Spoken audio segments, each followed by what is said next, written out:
Screw it. We'll give people a few extra minutes. These are the bonus minutes of the show. Oh, okay. Heard a tone and then I heard nothing.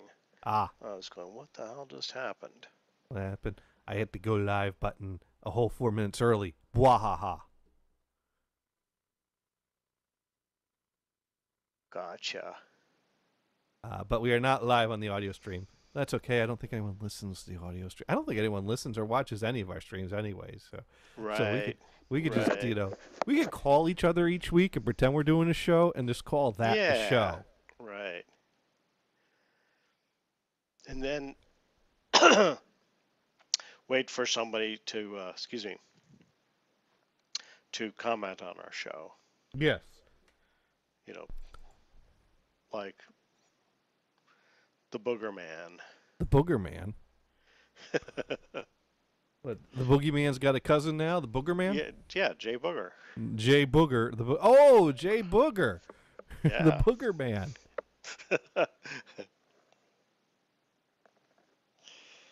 I don't know. I think we talked to the Booger Man on the phone yesterday. I still think your wife is posting as Jay Booger every now and then, telling us what she really I don't thinks think of the so. show. I don't think so. I could see her saying all those things about you. I don't know anything about her, and the only contact I've had with her is a brief few moments on the phone yesterday. Right. But That's a funny thought. I can't see how that's possible, but you know what? We totally chickened out. We should have gotten Dune to interview your wife a bit on the show yesterday with the last few minutes we had. Start asking her questions about you, or about her, or about both of you, or Dune should have at least said something. Well, you know that Brian's letting me use the beach house, right? I think there would have been a scream that followed. A scream of excitement for the party that is Yes, upcoming. that's right. Because That's right. how could you help? But how can't you help but scream when it is time for the party house? Exactly. Get your hands up in the air and scream because it's time to party. But Shake your booty, right? there we go. There we go. Right band, different song. But Well, it was, spur of the moment line I came up with. there you go. There you go. That just happened, and the people on the audio stream will never know what that line was because we just went live as you referenced it. Oh, all right. But that's okay. Totally out of context. Out of context. But that's okay because we're going to get to the interesting stuff shortly. We got 20 seconds here before go time. We're going to talk about fair use and copyright law and how it relates to the last live show we did. We're going to talk about really over-the-top technical stuff. We're going to talk about stupid technical stuff. And we're going to talk about turtles. Do you like turtles? I like turtles. I like turtles. I like turtles. Yeah. Yeah. But before we do that, we have to do this.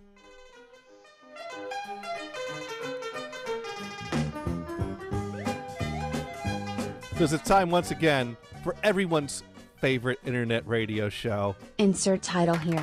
And we got fans. You can hear them clapping right now.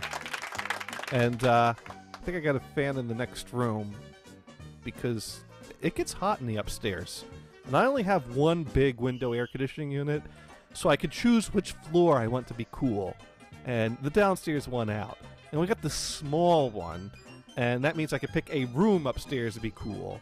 And obviously I'm going to set that up in Kristen's room because, between the asthma that the humidity affects and the fact that I can handle a bit of hot air and I can always walk downstairs if I need to, it's just a logical choice.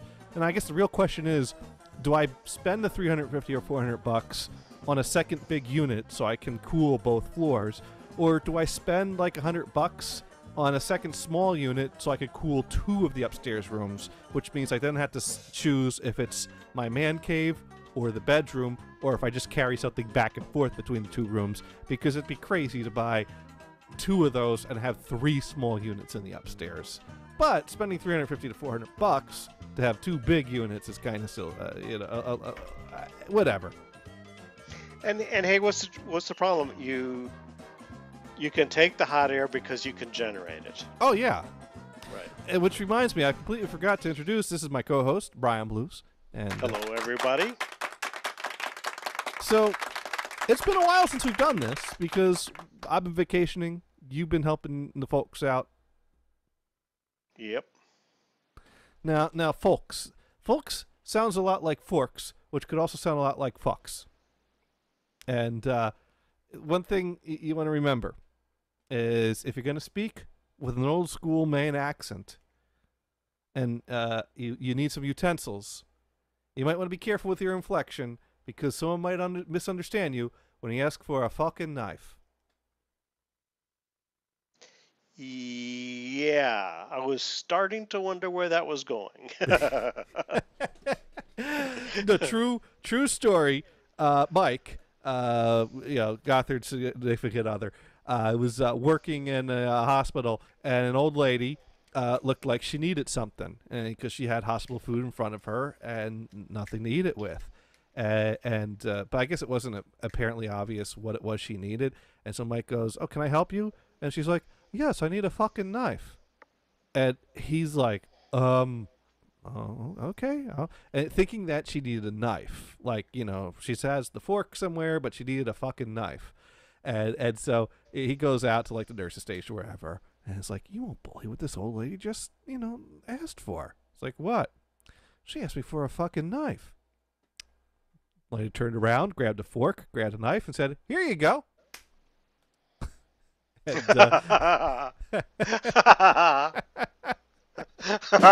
that's hilarious. She wanted a fucking knife. Yeah, she didn't want a fucking knife. She wanted a fucking knife. Got it. Awesome.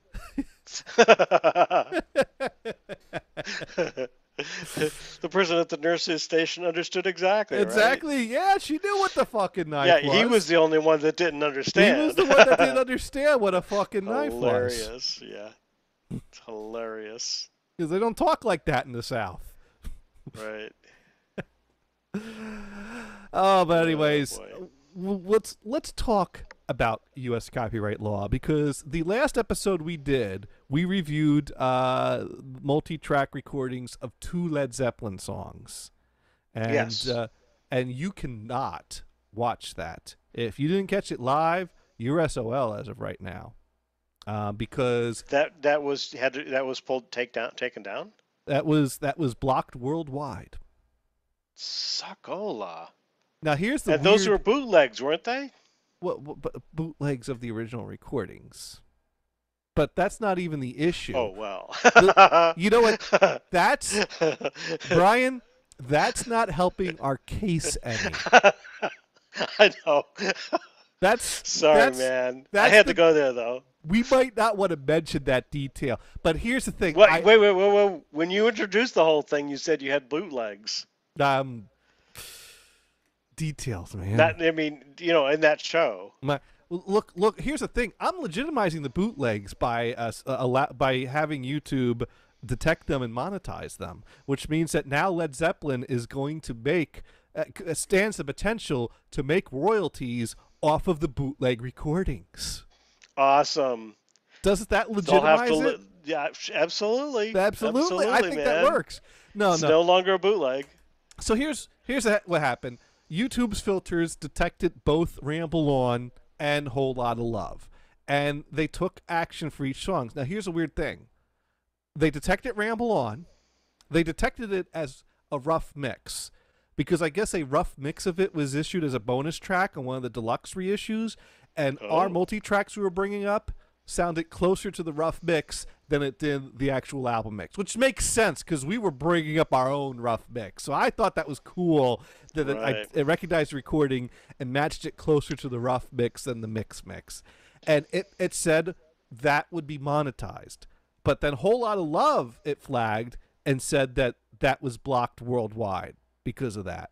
So for some reason, Warner Music Group has identified Ramble On as a song that can be modernized, and Whole Lotta Love as a song that's blocked worldwide. And I was Now, like, which songs were which songs did Led Zeppelin get sued over? Stairway to Heaven, Yeah, Dazed and Confused. right. That was And Muddy Waters, right? all right, and well, no, Dazed and Confused was Jimmy Holmes or something like that. Oh, okay. No, Jimmy. Oh, no, that's not right. No, that was the sausage guy. Who did Dazed and Confused? That was. Oh God. No, that's the movie.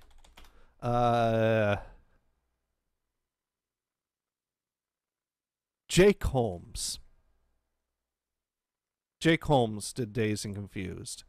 Right. And they basically ripped it off and changed the lyrics some a little bit and called it their own. Right, right, right. But there was also some Muddy Waters stuff, right? Quite possibly, but I haven't tracked all of Led Zeppelin's lawsuits. So Led Zeppelin has basically decided they're blocking a whole lot of love anywhere and everywhere. And Right. so I decided, you know what? Fuck it, I'm going for this. And I decided what we were doing on the last week's show, and I'm not like, trying to make this up. This was originally my intent. Now, we're not in a classroom setting, and no one's paying tuition, and I ain't no teacher. But what I was doing was for the purposes of education. And, I think anyone that watched that show learned a little something by it. Fair use law allows reproduction of copyrighted works for the purposes of education. But that's the type of thing that's weighed on a case-by-case basis.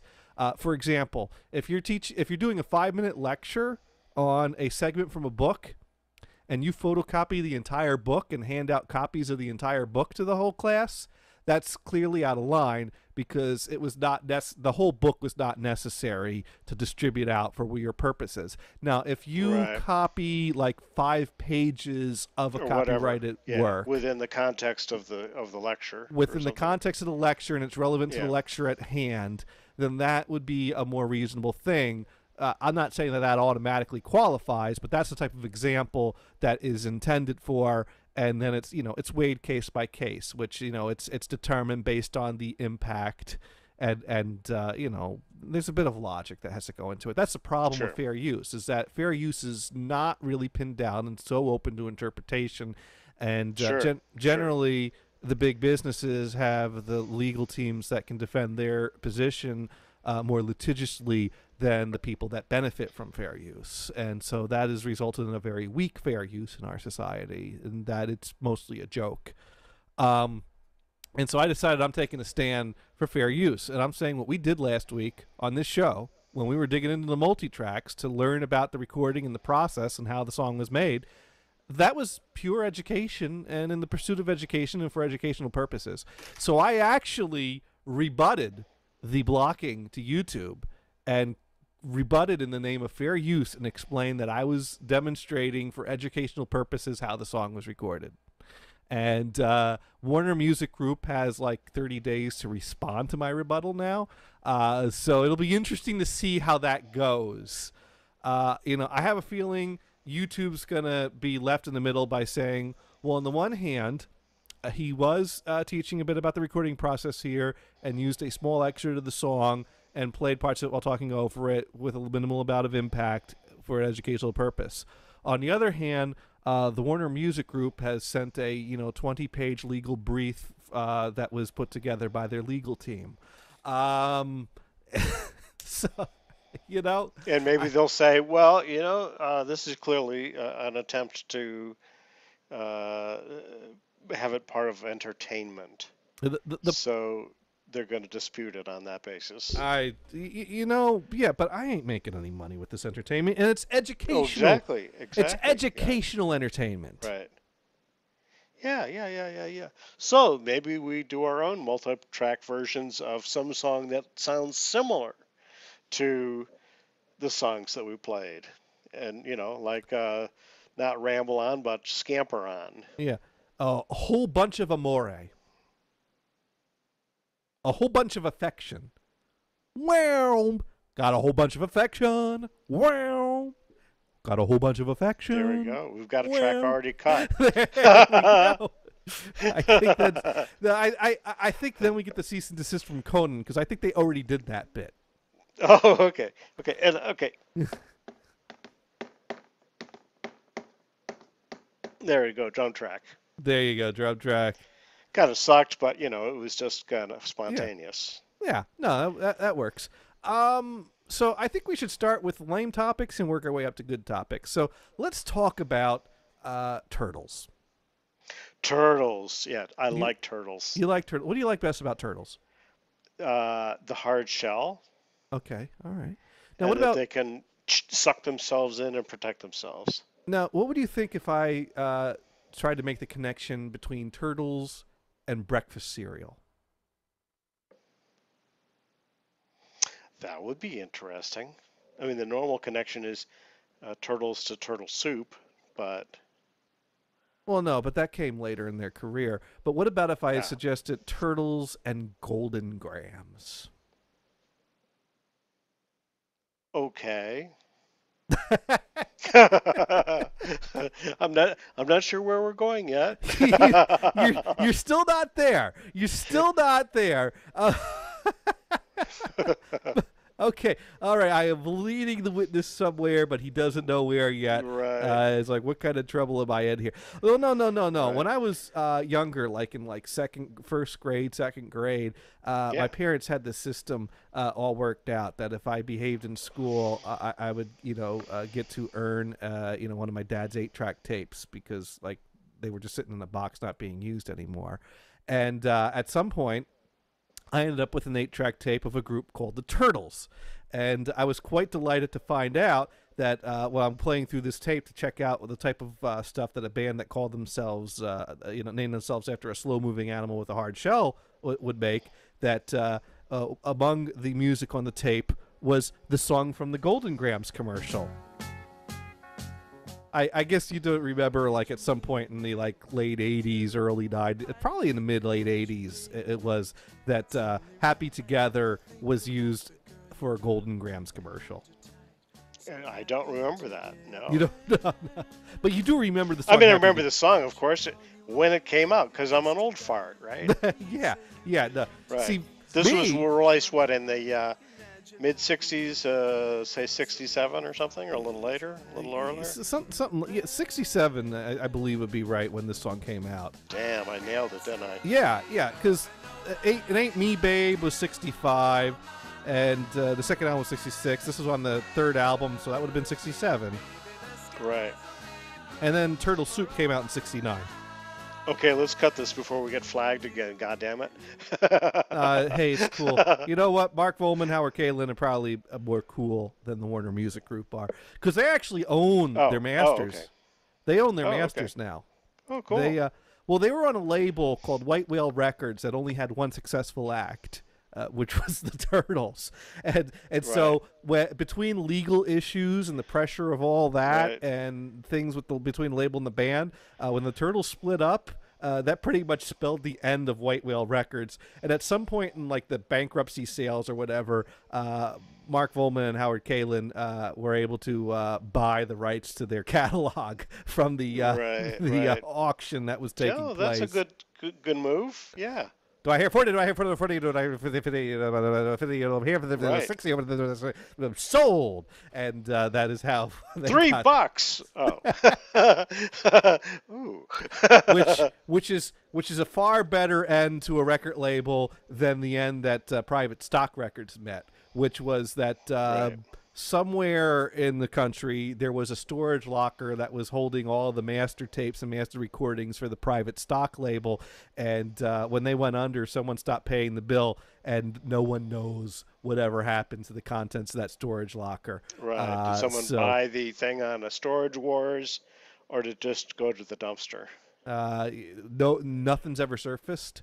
And, so, yeah. Ooh, talking about something that's surfaced. Okay. Look, And this is kind of a side topic. Right. Remember, we got to go back to turtles. But Yeah, we're going to go back to turtles. So I'm going to go fast on this section, right? Okay. So when I was a kid, we would go to Chicago and visit my grandparents. And my grandfather, this is in the '60s, late '50s and the early '60s, through into '60s. He died in '67, so that kind of ended abruptly. Mm. And we were little kids, and we'd play in my grandfather's office, and he'd all off a lot of political buttons for Mayor Richard Daley. He was a big supporter. Kind of cool, Right. unless you think that Daley was an asshole because of the '68 Democratic convention kind of didn't go well. Of But course. Of I don't think it course. was his fault. It's just the times. Yeah. Uh, but also, we were kind of going through the stuff, and we came across this letter to my grandfather on U.S. Senate letterhead, thanking my grandfather for being a good supporter. And it was dated October 1960, and it was signed by John F. Kennedy. Oh, Is that fucking cool or what? that is fucking cool. Very cool. Do you frame It's, it or do you go to the pawn shop with that? yeah, I don't know. I don't know. or try to get on Star. I want to be on Pawn Stars as a contestant, let's call it. A contestant. Right. Well, now that the old man's dead, what's the fate of the show and the store? And Well, I mean, the show continued this past season. The old man wasn't on it because he was too sick to be on it. oh, I didn't even Right. realize he was sick. I haven't been Yeah, keeping up. yeah. No, I've been kind of watching it, and like, yeah, they took him. He's been off the show. I think there was one episode in this last season where he showed up, but there's a very small part. You know, the old man kind of made the curmudgeon a lovable character, Yeah, yeah. right? He was a Totally. lovable I curmudgeon. mean, how could you not like that guy? No, yeah, he was very He likable. was always very cool. So sometimes cooler than like the grandson, Big Hoss, Yeah, because sometimes he can be an asshole. yeah. But I mean, I like those characters. They all had So their specialties and they all knew what they were doing. absolutely, And they absolutely, always call on each other too, because if anyone's got some kind of collectible shoe, and right. Chumley comes out, so even he has a skill. It's not the Oh greatest yeah, skill, yeah. but Yeah. No. And again, he's a character of, the goofy guy, right? but Or but however but you want he's to put it. but what's the deal with people getting money and then fixing their teeth and they look weird? Chumley's one of those guys. He fixed his teeth and now he looks weird. I'll have to kind of go through that and kind of, yeah. No, like Steve-O is another one of those guys that he fixed his teeth and he just looks weird now. And Chumley did the same thing. Well, Drew Carey said, "Hey, I went and got LASIK, but wait a second. Those glasses are my image." So What now he was I wears thinking? frames. Yeah, right. It's hilarious. Yeah, you didn't think that went through there, Drew, did you? Yeah, really. Dang, that was dumb. Yeah, but to get back off of our sidebar here, Turtles. so yeah, so I had as a kid a Turtles 8-track tape that I inherited from my dad as part of getting his collection as a nice little reward, and it's a little childhood memory of mine, and it was interesting in that there were two contemporary greatest hits of the Turtles. When I say contemporary, I mean in the time period they put out two greatest hits at the time, not a let's look back collection that was put out in modern times, but and the first one was called the Turtles Golden Hits and the second one was called the Turtles More Golden Hits. And my dad had picked up an 8-track tape that combined both albums into one cartridge, because you could easily hold the contents of two single albums into one 8-track cartridge, Yeah. especially in stereo. And so that was the tape I had. So it had a lot of material, a lot of great songs on there. And I have a lot of happy memories about that tape. And, one of the things that stood out to me on that tape, actually, was the first song on Program 4 was a song called Let the Cold Winds Blow. And I'm going to bring it up here, and I don't think that YouTube's going to get the effect here. So I'm going to have to demonstrate here. So, I had a stereo, and I would play with the knobs and buttons on the stereo, and I noticed something interesting was happening with the music. And so, sure enough, I panned the balance all the way to the right. And it's a karaoke version. I can sing along now, but I don't know the words. You know, you can, and if you pan this all the way here, it's the a cappella version. Sweet.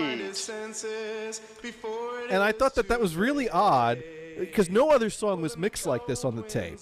Just this one was mixed like that. Yeah.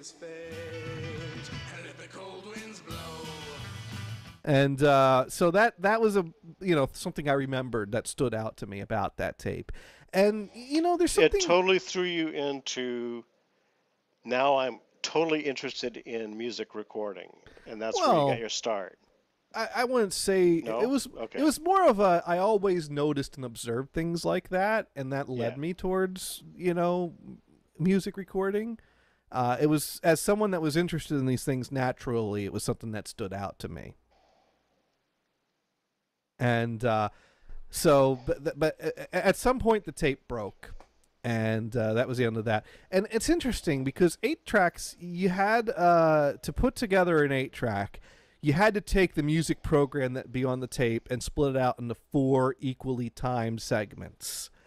And so there's a part of me that kind of has memories of songs flowing in a different order from what it would be if you get the CD. And so every now and then I do like to sequence things as I remember them from the 8-track version, just for the hell of it. Because that was the way I listened to a lot of this music. And so there was a part of me that at some point in college, I started rebuying 8-track tapes I used to have when I was a kid. And I eventually gave up on that because I just had too much stuff. But I never found another copy of that tape.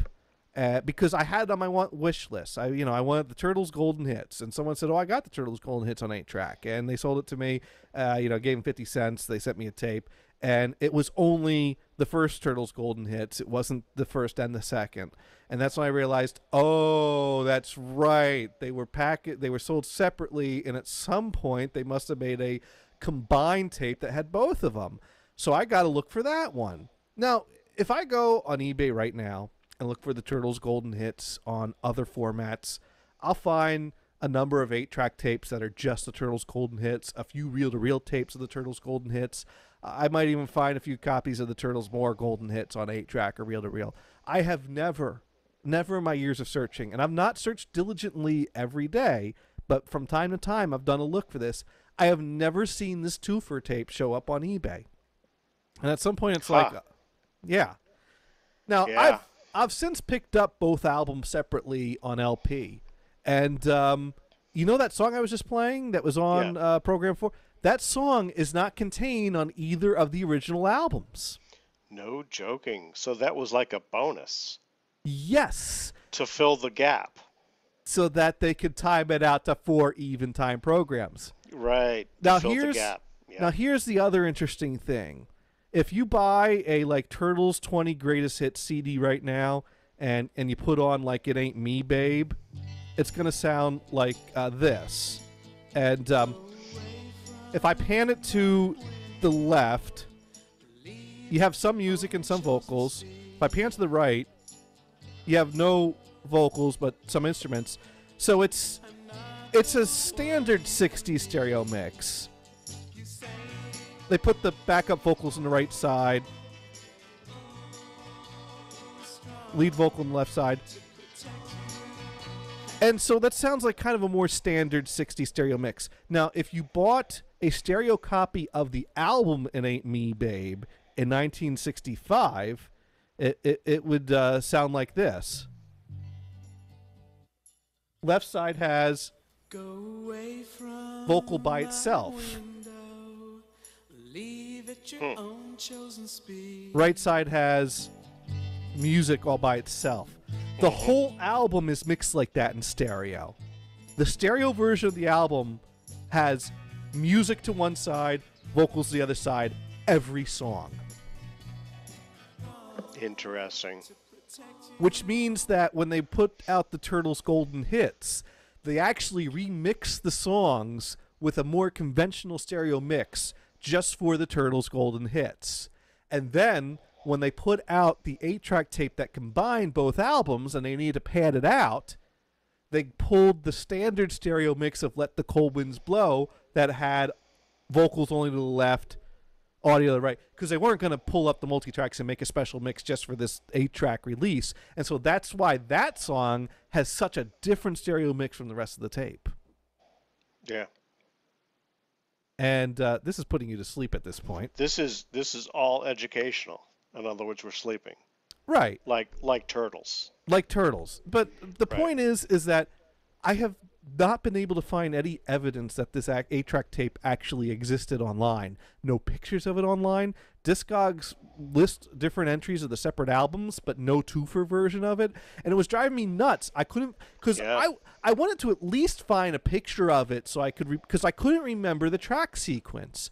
I remembered certain things about the track sequence, but I couldn't remember enough to put it all back together. And I really wanted to, not only did I want to own a copy, but I wanted to at least know the track sequence so I could take all the songs and sequence them in that order again, just, for the fun of it. And so I actually had to join every 8-track collecting Facebook group I could find and post onto all of them, hey, I used to own this tape, blah, blah, blah, blah, blah. Does anyone have it? And it's interesting that when you pose a question and people read it and they don't know the answer, but they have something to say about the topic, that they will respond with an answer that's not the answer. Well, I find on Amazon, you see some item that you've got some interest in, but you've got a question, and you post it to Amazon. Right. How many people will say, they post the answer that says, well, I don't know. Why did you post that, you idiot? Yeah. Well, in this case, who does this help? Are you just getting your answers? Some people just, the number of answers on your account higher. Some people just can't help but say something rather than nothing. Right. So I posted in all these groups about the tape, and I explained that I've searched on eBay for years. I've searched online. I can't find any listing or evidence of it. Does anyone have this tape? And someone said, well, have you checked Discogs.com? And another person posted a picture of an 8-track tape of just the Turtles' More Golden Hits. And someone posted a link to an eBay auction of both records being sold together in one eBay auction. These are all things that not the answer. We're not the answer. Right. But this morning I woke up to a Facebook alert, and to my delight, someone posted this picture. Twin pack. Sweet. Yes. So there it is. Exactly, man. There it is, just as I remember it. And there it is, right at the beginning of track 4, Let the Cold Winds Blow, which was not contained on either of those albums originally. And this guy, Sweet Ola. And this guy goes, this is one of my favorite tapes. I'm not selling it, and it was hard to find. Good luck. Right. But he was nice enough to send me this great high-quality picture of it. And you answered him, I love you. Right? Well, you should have. You should have. I said thank you so much. That's exactly what I'm looking for. Yeah. Well, okay, equivalent. All right. Yeah. I mean, I just met the guy. Love. Right. Hey, what's love got to do with it? Right? Yeah, exactly. Now we both love the Turtles, I suppose. Yeah. But for a bubblegum rock group, they were pretty damn good. Oh yeah. But I just, it's really interesting, the little subtle details in just this one 8-track tape. The differences in mixes, right. and the scarcity of this tape. I expect if a copy shows up on eBay, it might sell for $10 at the most. So it's not valuable, but it is rare. In that it just doesn't show up. Right. I mean, when you watch, the American Pickers or the Pawn Stars, you kind of get the idea that rare doesn't mean that it's worth a lot of money. No, not always. And that's what a lot of people have to, kind of figure out. Right. what makes it valuable. Yeah. Rare is not necessarily the thing. You Yeah. know, So that was the thing is more that people want it, right? yeah. Yeah. It's got to be desirability, scarcity, condition. There are many factors. Sure, Um, absolutely, but absolutely. so that anyways, that's that story. So now I found a picture of the tape, and that's cool. And yeah. So meanwhile, uh, Dune and I tried to call you yesterday, and Oh, you did. I heard that. we had a brief chat with a nice lady that was kind enough to pick up your phone. I take it that's your wife, Yeah. and that's the first time I've ever spoken with your wife. See, she does exist. She does exist, and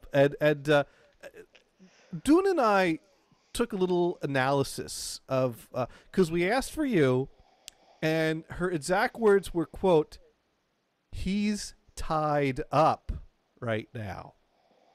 Whoa. Now, Dune and I are thinking that there was rope involved here. I don't actually think there's any rope at the party house. Although you kind of wonder, wait a second, it's a party house, man. It got to have rope. So you were at the party house, Yeah. and you were tied up at the party house. Right. I may have been doing something like brushing my teeth. Uh, Okay. okay, well, I guess Or do you want my mustache story? your mustache story. Yeah. Yeah. Look. Take a look. Take a very close look. Let's see if I can get the lighting right. Do you see it? Do you see it? No, I don't No, think the lighting's good no. enough. Well, it's only a 24-hour mustache, Oh, but you, it's really kind of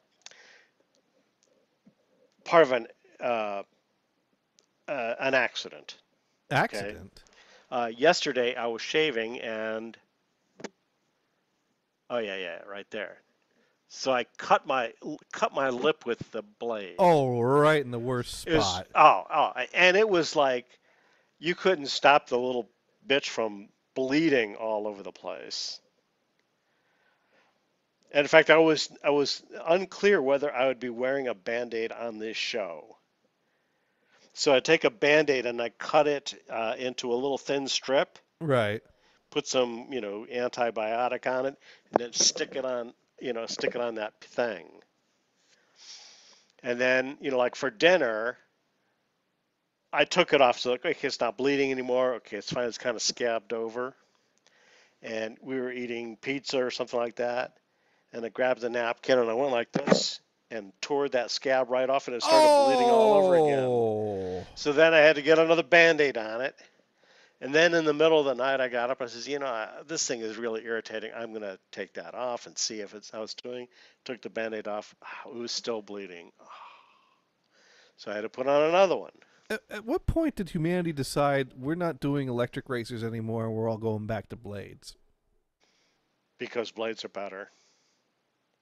It So just might kill you. That's all. so this was kind of an 80s experiment, I take it, that at some point in the 80s we decided we're all going to buy electric razors. My dad used to use an electric razor. Everyone was having electric razors. And at some point in the 90s it was kind of decided, hey, you know what? These suck. And everyone went back to Yep. blades. Yep. Except my dad. He still uses an electric razor and he doesn't do a very good job. He comes out of the bathroom and it looks like, he looks like a caveman. That's impressive. Okay. Yeah. When you come out of the bathroom with a fuller beard than you went into the bathroom with, Yeah. that suggests there's something wrong Yeah. with your electric razor. Yeah. But yeah, there you go. So you're saying that she did not literally have you tied up at the party house? No, it was me that was tied up with. It was probably brushing my teeth. Brushing your teeth. I think. I don't remember. I see. So there were no lost keys to the handcuff involved. No. No. Now, do you have someone that knows where the spare set of keys are, so that in the event that you do need someone to tell you the hidden location, do you know who to locate in that situation? No. I never thought of that. You never thought of that. Yeah, no, no. I That's have. probably a really good idea. Yeah, if you're gonna play with handcuffs, you That's probably should. right. You should have a spare set of keys somewhere. No, That's right. and make I sure mean, some of who knows when those. you're going to be playing sheriff, right? Sure, yeah, that's what I'm talking about. Yeah, Uh, right. so you are denying that you were literally tied up with rope Yeah, when the wife that's picked up your true. phone. That's Okay, that's correct. okay, all right, Literally. literally. No, no, no. We thought that it was literally that you were tied up. Right. So I'm denying that. You're Yes. de- you're literally Literally. denying that you were literally tied up. There you go. So it is literal. Yes. The defense rests. You're right Yeah. here Oh first. no. It's Oh no. literal. He admitted right here it was literal. Hanging by my thumbs. By rope. By a rope. Yes. A You good little- lawyer always knows the answer to the question that he asks, right? Yes, yes. Yes, and I think you got me there. Yes. So that was a fun little call. Yeah, well, you know what? She should pick up your phone more often. I was slid down so I couldn't see. You know, I'm What almost was- disappointed oh. that Dune and I didn't take advantage of the opportunity to start asking your wife Right, like right. questions. She could have just hung up on you. Oh well. I didn't want my first impression to be a bad impression, but then again, I think my first impression was, wait, this guy wants you to watch what in a small cage for a week? Right.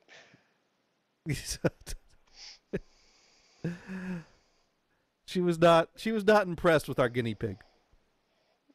Right. I, Right. I seem to recall the story being that on like the morning of you bringing the pig to work was, and you're going out back to home, and we're getting rid of you, and you're not going to be here anymore. Like she's talking to the pig about how excited she is that this thing is going away. Yeah, that's right. Pretty much. Pretty much. Pretty much. And you never watched a guinea pig for us again. Right. Well, yeah. Well- Oh, and he moved to Maine, then New Jersey, then I mean, No, whatever. no. Maine, then. Well, that pig died, and then we had two Right. pigs, and one of those two died, and then the other one died on the drive back. Right. Right. Darn air conditioning. Anyways, you know what? Let's get into tech talk. Tech And- talk. I think you're going to find this exciting. This is I'm a topic. already excited. Is there a topic that would be more exciting to you that would help wake you up? Because I've already brought like two topics to the table here. So if you had something you want to do, we could always do that.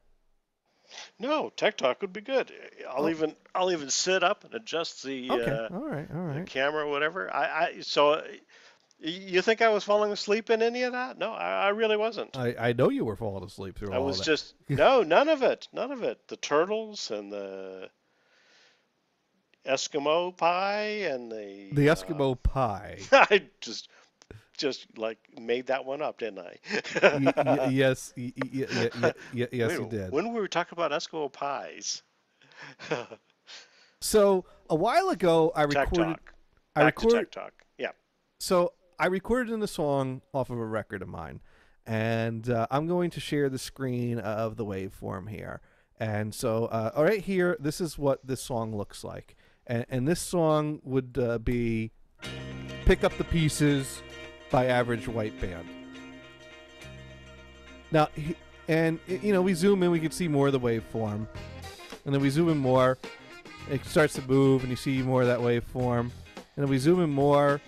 You start to notice that it looks a little different than most waveforms. Because that looks normal, and that looks like, well, what in the hell is going on here?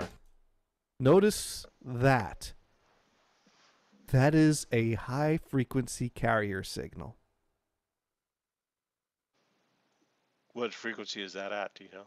About 30 kilohertz. Dang. That is beyond the range of human hearing right there that you're Yeah. looking at. So it's like a built-in dog whistle. Yeah, exactly. That is Actually, what is the frequency of a dog whistle? that you know what? We had to Google that now. We now have to Google Google. what is the frequency of a dog whistle. You could ask Alexa. It's actually If Alexa came with me. oh, that's a bummer. Dog whistle is a type of whistle that emits an ultrasonic range, but dogs and domestic cats use in their training. The upper limit of human hearing range is about 20 kilohertz for children, decline to 15 to 17 for middle-aged adults. The top end of a dog's hearing range is about 45 kilohertz, while cats is 64 kilohertz. It is thought that the wild ancestors of cats and dogs evolved this higher hearing range in order to hear high-frequency sounds made by their preferred prey, small rodents. The frequency of most dog whistles is within the range of 23 to 54 kilohertz. But some of them are adjustable. So yeah, this is right in the range of a dog whistle and the range of a dog hearing. Yeah. So that is pretty cool. And of course, anyone that's listened to the show before knows that what that means. That means that this is a quadraphonic record. And what you hear in the audible range is the combination of the front channels and the back channels. And what is contained within here is the difference between the front and the back channels, which if you get extracted out of there, you could then use to separate them back out. And we are going to do that live here on the show right now because I have a program. And it's another program here. I'm going to start minimizing things, and yeah, we don't need to see Addie's tweets. And if I open up this thing, this is GNU Radio. And this is a software that is typically used in Linux, but someone compiled a Windows version of it, fortunately. And it's done using Python. And it's got different modules so you can kind of build an audio process out. Oh, I see. That window's actually over there. We'll minimize that. And it's basically a toolbox of different modules so you can build out a process to do radio type of stuff. So that you can use a antenna that you'd hook up to your computer to receive in signals in your area and try to decode them. And there's a lot of different types of radio signals and frequencies and things like that. And so as you can see here, I've laid out a process here. Where it takes a file source, and unfortunately, this process, this software does not like 24-bit WAV files, and I record in 24-bit, and so we have to turn it from an int to a float, and then using this constant source, we got to go from float to a complex, and there's this waterfall sync that kind of shows us what the process is doing, and it comes over here to the frequency oscillating FIR filter, which basically tells it 30 kilohertz is where you want to focus on, and it also has a filter that filters it out beyond the 30 kilohertz range by 12,000 hertz with a step of 1,100 means it squashes down everything outside of that, I think. And then the quadrature demod here is basically the process that demodulates out the high frequency signal, and then we convert that output from a float back to an int, and we save that out to another raw file. So yeah, we're going to go back into SoundForge here. And this only works on one channel at a time. So I'm going to take the left side here, and I'm going to copy that, and I'm going to make a new 96 kilohertz 32-bit mono file, because that's how it prefers to work with the raw. I'm going to paste that there, and we're going to save that, and we're going to save that as a raw wave file. And we're going to save that in my desktop folder that I've programmed that to pull the audio out of. Software to mod saves as source.raw. And yeah, we're going to overwrite that. All right, so now I have my left file here, which has this nice, high frequency thing here.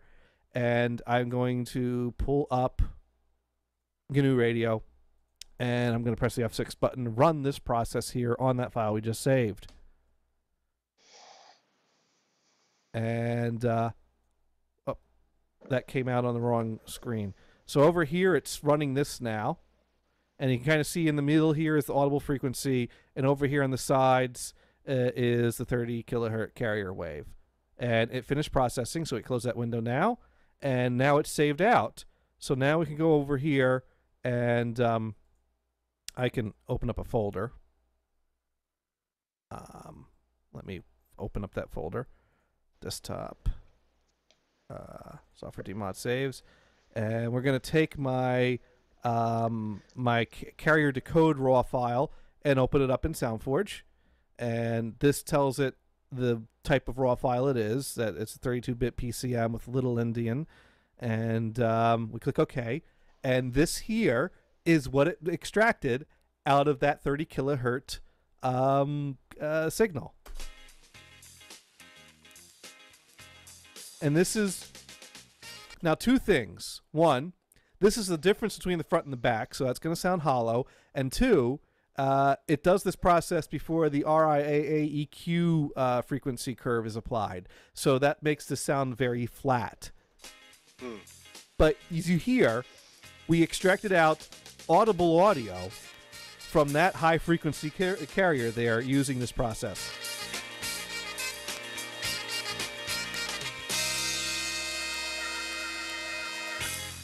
Now that to me is fucking amazing. So I'm going to open up a new stereo 96 kilohertz, and we're just going to quash it down to 24-bit because it was 24 initially anyways, but it went at 32 for the raw. It'll automatically make the decode. So that was our left side, and there we go. And I'm going to save this as a WAV file. And I'm going to make a folder in here for this. Call it AWB. And there we go. This is our carrier. There we go. So now we'll close that out. And we're going to repeat this with the right side. There we go. We want a new 32-bit mono 96 kilohertz file, and we want to save that over the last one that we did, which should be the as a raw. And there's our source. And we bring this back up, and we hit F6. And there we go. We're processing audio. Is this cool, Brian? You finding this cool? It is. Very cool. Yeah. All right, that finished. And once again, I'm going to go to my folder, and I'm going to bring SoundForge back up and bring my carrier decode over here, and click OK. Here's the right side difference. All right, so now we're going to take this and copy this, and we're going to put this on the right side. And now we actually got a stereo different signal without RIAA wave, and it's a bit noisy. And we can fix that up a little bit. So we're going to save that, and we're going to close that for now, and we're going to close this. Now we want to get a sum signal, and we want a sum signal to not have this. This is going to cause problems, I think. I found the best way to deal with this is to go from 96 kilohertz to 48 kilohertz. I've not found an easy filter to get rid of my carrier here. And so I've decided to, for now, to just deal in the 48 kilohertz range. So now if I go to process and resample, and I select 48 with an anti-alias filter, that will take care of that. And I really should do the same thing for that carrier signal I made.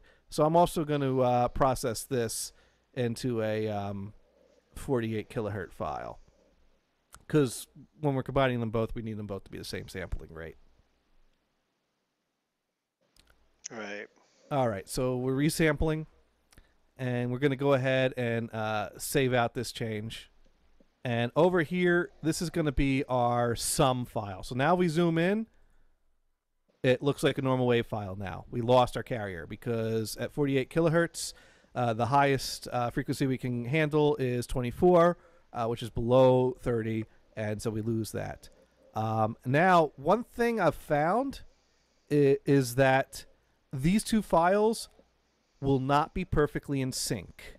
That the different signal is a little lagged to the sum, and I have a feeling it's compensating for something in the decoding process. So I found out this here is the exact amount of silence that we need to add in front of our sum signal in order to bring them into sync. So I'm going to come back over here to our original file that we downsampled to 48 kilohertz, and we're going to paste that silence in the beginning there, which is just that little bit, and that's going to bring us in sync. And so now we're going to save this to our AWB folder as a WAV file, and we're going to save this as sum.wav. All right, so we got our sum file, and our sum file is in pretty good shape. I'm not even going to do any noise reduction on that, and we can close that now, and we're going to close our carrier. So now what are we going to do? We're going to open up Cool Edit Pro 1.5 because I think that that's a nice, easy program to work in for things like this. And so I'm opening that up right now.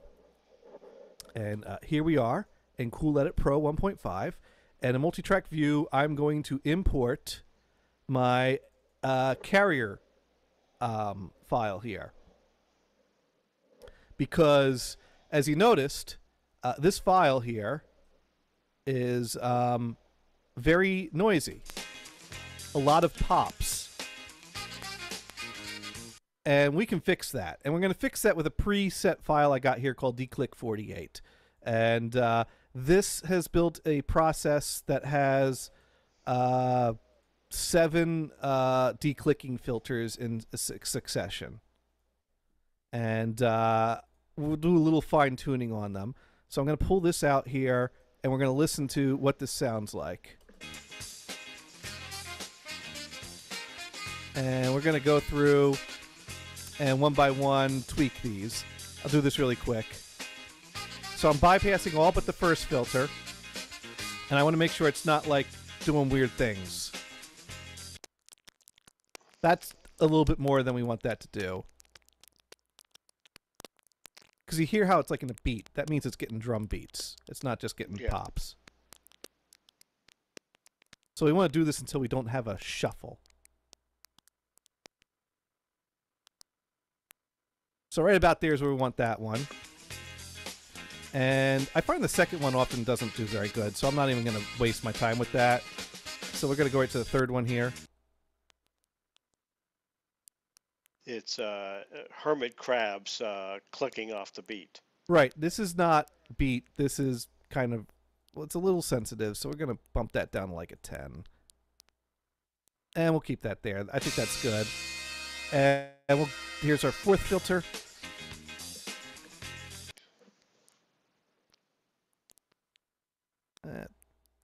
About there. And that's generally how I do this. And there's our fifth filter. Each one's kind of focusing on smaller clicks and getting a little more sensitive with the smaller clicks. I'm going to keep that one up there. And let's see how the fifth one sounds on this. So that's really focusing on a lot of small things. Now, how does it sound with it in there? Sounds pretty good. Yeah. All right. So now we're going to close that out here. And we're going to bounce that down, which basically makes a version of this file with all those filters applied to it. We were listening to the filters do their thing in real time, and now this is basically saying make a mix, applying everything that we're doing to this file. And so now this comes down here. And so now we got a version with less pops on it. And since I'm not doing anything serious here, I'm just going to go ahead and delete this, and I'm going to go here. And I'm going to, I have a filter here, a VST filter that applies the RIAA frequency curve. So we run this process on this file now, and now it sounds like normal. It's still a little noisy, and it's a little noisy because this process is not perfect yet. But as you hear, that's got the right frequency EQ, the right EQ. All right, so now we have ourselves a less noisy and properly EQ'd difference signal. And so now we're going to go ahead and save this over the one we had there. because I'm not keeping everything in this process because this is just a test run, nothing serious. So now what we need to do is we need to come back to SoundForge, and we're going to take our carrier file here, and we're going to invert it because we need to add it in phase and we need to add it out of phase is what we need to do. And so now this inverted version we're going to save as carrier inverted.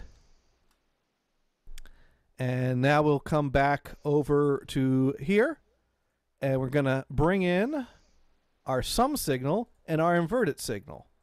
And with these three signals, we can make the quad mix of that song a little on the noisy side. And this here is the best example I've gotten this to work with. So here we go. Here's our sum signal. Oh, and we're going to, we don't need our declicking processes. So we're going to make a new session at 48 kilohertz. And we don't need to save that. So here we go. Here's our sum. And here's our carrier. And this is obviously a lot quieter than that, so we're going to bump that up a bunch.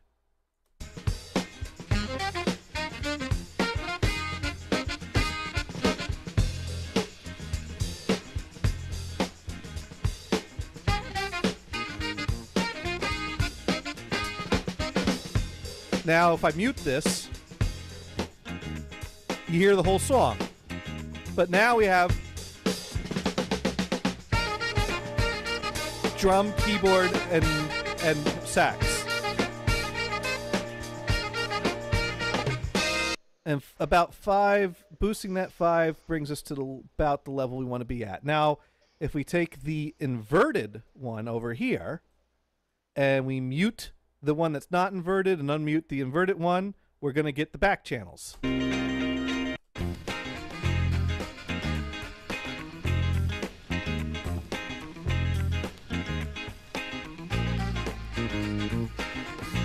And once again, we come back here, front channels.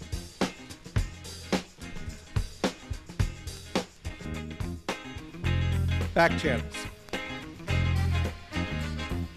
And of course, we could bounce down each of those and make ourselves a set of the front, a set of the backs, and we can combine them into a multi-channel file. We could burn them to a DVD in some kind of surround format. But as you can hear, it's still a little on the noisy side with that noisiness that you got off of the decoded carrier because it uses a noise reduction scheme in the actual decoder box that I've not emulated. And, you know, it could use some more fine-tuning. But that right there is quadraphonic demodulating on a computer. Basic skills, right? I actually, I had a lot of help on this part. I did not come up with this part all by myself. I found a chat room of people that use Linux that are not elitist pricks. Wicked. It turns out the GNU radio people, not elitist pricks. Hot dang. And a guy, the thing is that they like playing with radio wave type of stuff. And so when you start telling them something that is of their hobby that they're not familiar with, that gets some ears to perk up. You're like, well, I'd like to use GNU radio to try to code out the 30 kilohertz carrier signal on a CD4 quadraphonic record. And they're like, wait, what are you talking about? Yeah, there was a type of record that would have a 30 kilohertz carrier signal that was on the vinyl. And when you play it back and record it in at 96 kilohertz, you can preserve that signal. And they understand what those words mean, but they still have never heard of this. So, you know, that's like, okay, let's talk about this. Sweet. Now, obviously, what you'd ideally want to do is build this out to be able to do both channels at the same time, and to then also not only get my carrier, but then to also add the lag to the sum, make a sum, and add them together, and to have it output the whole quad decoding. And it would be nice to also build an ANRS filter in here that would make that less noisy and make that a part of this process to make something in here that does everything, and the output is finished quad decoded record. But that involves some more doing, and I mean, it took a lot of work to get this far with this kind of manual process that comes out with a result that sounds not as good as an old 70s hardware decoder. It's just a cool experiment at this point. So, It is any cool. comments or Yeah, questions on that? it's very cool. Yeah, I mean it's a little bit beyond certainly where I am at any of this But you followed because the this isn't process my along thing. But with me. I get it. I get the big picture. Yeah, there's a few things that kind of go, oh, what is that about? Okay, Well, if you want I to, can go with it. if you want to stop me on the what that's about things, Sure, right, right. I mean, what did you have some questions in there about how I did parts Well, of I don't that? understand I get the basics of what filters do, but when you get into the details, I kind of get lost in the weeds. Okay, all right, For example, okay. I need to know specifics to speak more to them, but we have yeah, held two viewers through this, so that's something. that's right, right. I really should have done this on the Quadcast channel. We might have. Right, right, right, right, right. Oh, by the way, So yeah, that's one of my experience. Now there's a software company that's doing their own version of this type of thing, and they're doing it a bit differently, and they've already dealt with the noise reduction part of it as yeah. well. So they're already kind of ahead of me, but I don't know if the results are as good as mine. Now this song got me the best results. To give you an idea of what else we might expect, maybe we'll try to repeat this process quickly with one more song. And let me see what I've got ready to drum up here, because we are only at the halfway point of the show. So let me ask you this. Now, Okay, this recording that you got, had that high frequency carrier wave, right? right, Obviously. right, Now, of course, Average White Band, they were, getting started back in the early 70s during the quad era. right. Can you kind of expect to see this high frequency carrier wave in even something more modern? No, no, no, no, no. This was marketed and sold as a quad version of the album. Oh, it was. Okay. Right, That's actually where we were going. I right, mean, you wouldn't right, see this on the stereo version that was released, right? right. No, no, They no, would have no. stripped off the carrier wave and said, Well, they hey, they they would it would have never had a carrier wave to begin with. It well, was yeah, okay. they All right. mixed it in stereo. They went back and remixed it in quad, and then they encoded Right. it in that format with the high carrier Right, signal. right, right. And you bought the version that basically said quad. So this right Right, right. here Okay. is another one, and we see the carrier here again. And this here is the Doobies Black Same Water. band, obviously. Oh, no. No, yeah, totally the same band. Yeah, totally the same, only different. Right. But this is a great song in quad. The Doobies Blackwater.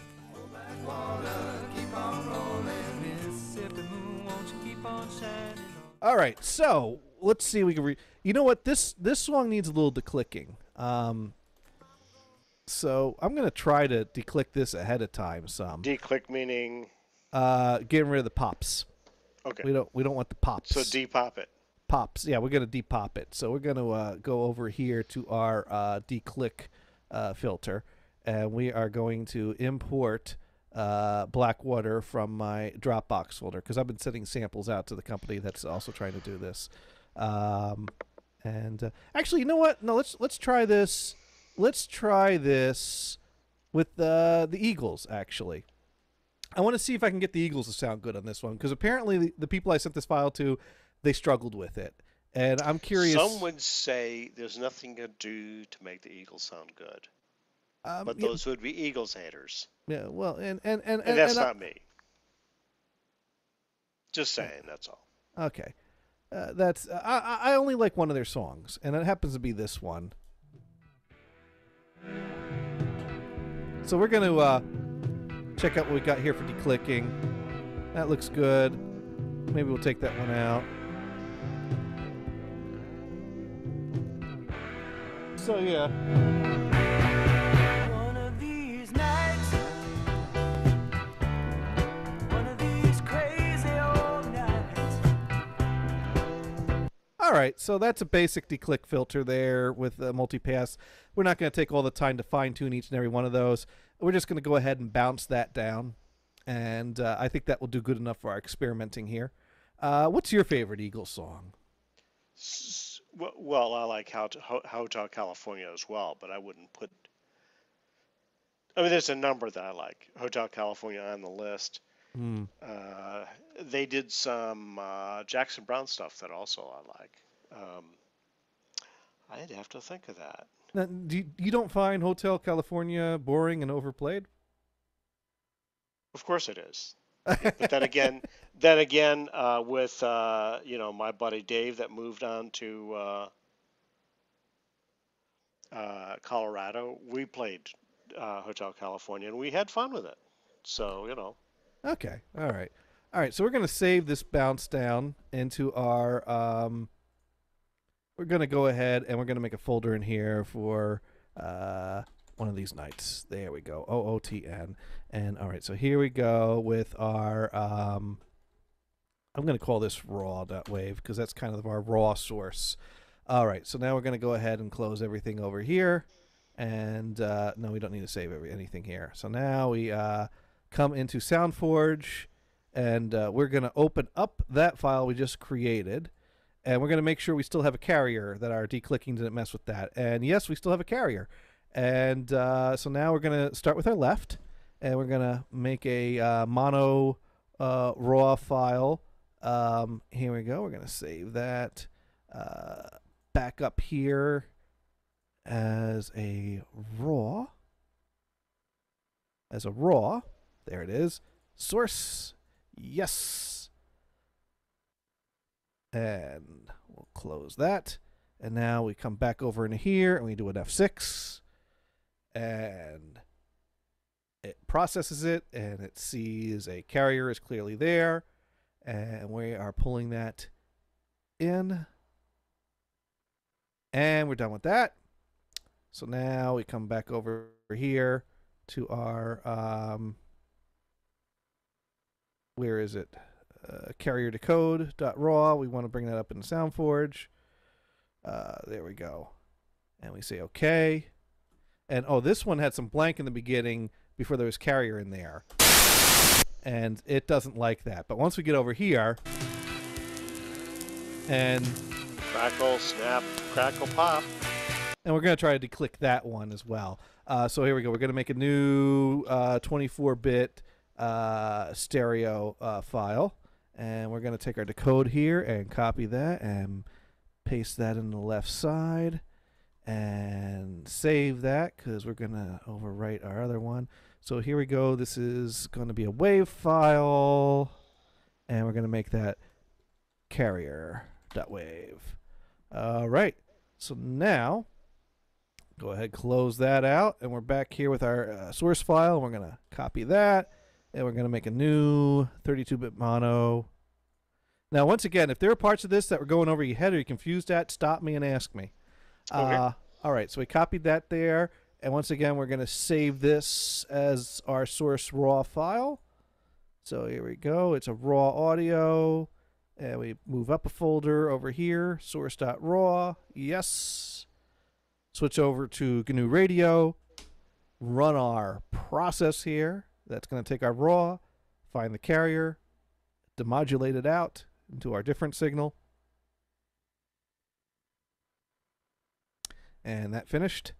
And so now we come back over into SoundForge, take our decoded file here, open it up, and we're going to copy and paste that into the right side of here. Yes. Now we're going to save that. And now we got a noisy different signal. And we're also going to resample that to a 48 kilohertz sample rate. And we're going to take this file and we're going to add our silence to the beginning of it. This is the amount of silence we need to add to the but we have to resample this before we do that. All right, so now we go to process resample to 48 with the anti-alias filter. Very important on this especially. We can close this now. And we're going to go ahead and copy this silence. And we're going to come over here. And we're going to insert.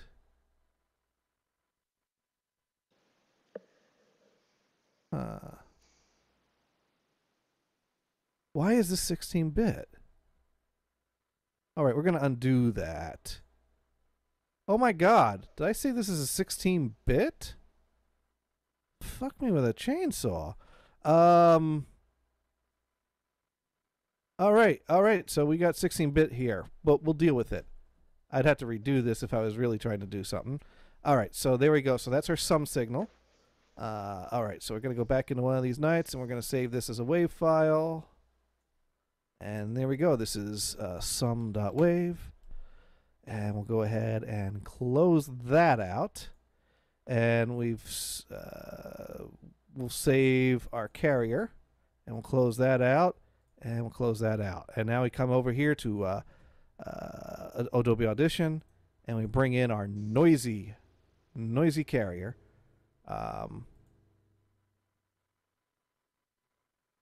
Which is right over here. And we're loading it. So, what was your opinion on one of these nights? One of the overplayed or catchy? Or you ever have some fun with that one? Oh, it's definitely catchy for sure. Yeah. Oh yeah. I haven't played it now. No. Yeah, because you can kind of go boom, boom on the bass there. That'd be fun. All right, so we're gonna go ahead and bring up a declick process here again, and we're gonna bring this in here, and we're gonna do a little bit of tweaking and fine tuning on this, and try to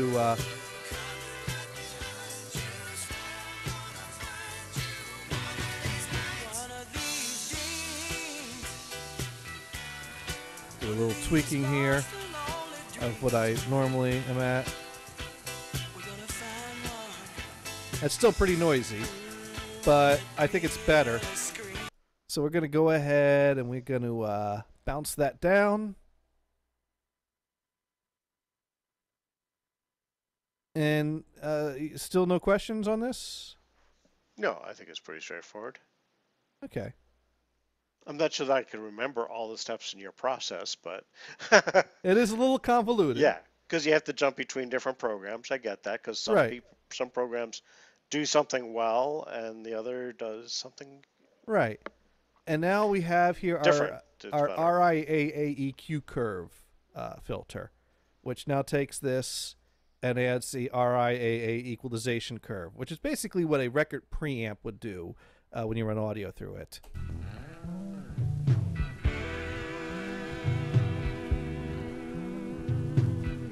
And so that's our different signal. And so now we can go ahead and we'll delete that. And we're going to go ahead and save this. You know what? I'm actually not going to overwrite carrier. I'm going to save this as diff. I think diff is a more accurate name for this. And once again, we have to make an inverted version of that. So we have to come back over into SoundForge and pull in our diff file that we made. And we're going to invert it. And we're going to save that as diff.inv.wave. And now we could check out the quad mix of one of these nights. We just need to bring in our sum and our diff inverted along with the diff that we saved. And here we go. Here's our sum. So here's the song.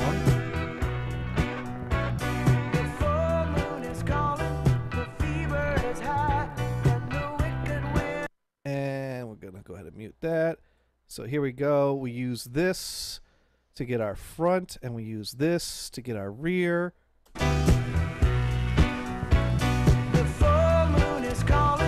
That's the front. This is the sum. This is the back.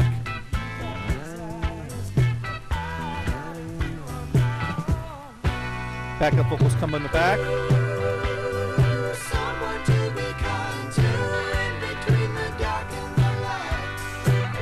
Backup vocals get canceled out of the front, kind of. not perfect. Yeah. One of these dreams.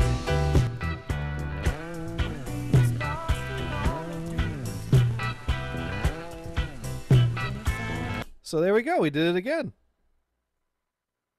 Cool. That one was noisier. Yeah, yeah. In fact, I noticed a few extra. Like, what the hell was that? Yeah.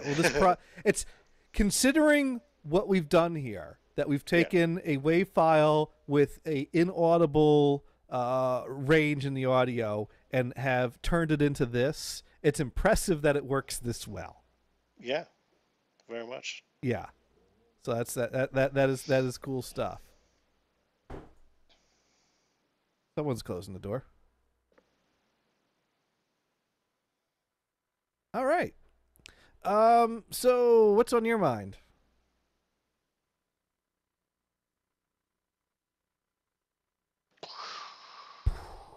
Hey, you know what? Venison hasn't tried to call in, and Skype is up for Venison or other people. Give him a blast. You know what? Yeah, we should. We should absolutely give him a blast. So we're gonna call him up right now and see if we can get him on the line here. You know, he should be here for this.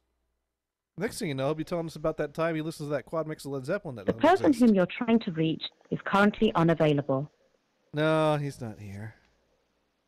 He was around the weeks you weren't around. But I was like, nah, I ain't doing a show.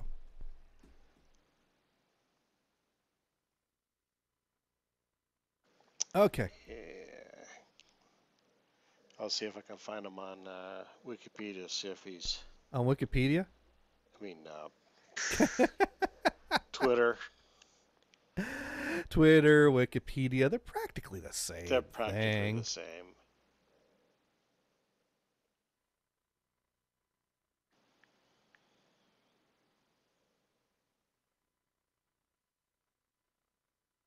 Anyways, let's see. Trying to think. Did I say I had any other? He hasn't tweeted in a few days. Well, that's not good. Ooh.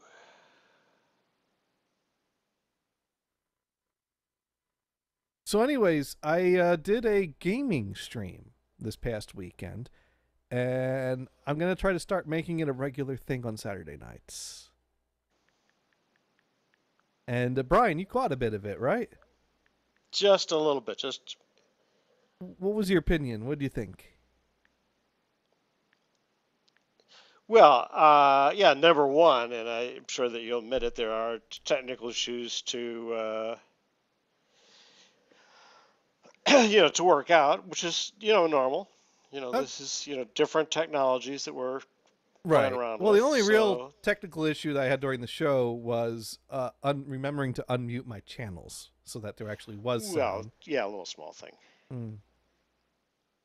But what I wanted to do was I wanted to do a gaming stream that was strictly video, and I wanted to do it on Twitch, which is a place that game streaming is popular, but I also want to throw it onto the YouTube channel, so I set up a way to relate to both of those, and I wanted to really just kind of hang out and have fun playing games in a forum where I wasn't tethered down and could just kind of freely talk and have a co-host. And as people who are longtime listeners of the show, and as Brian found out when we did a few shows from the couch, Kristen and I have a good interaction when we co-host together.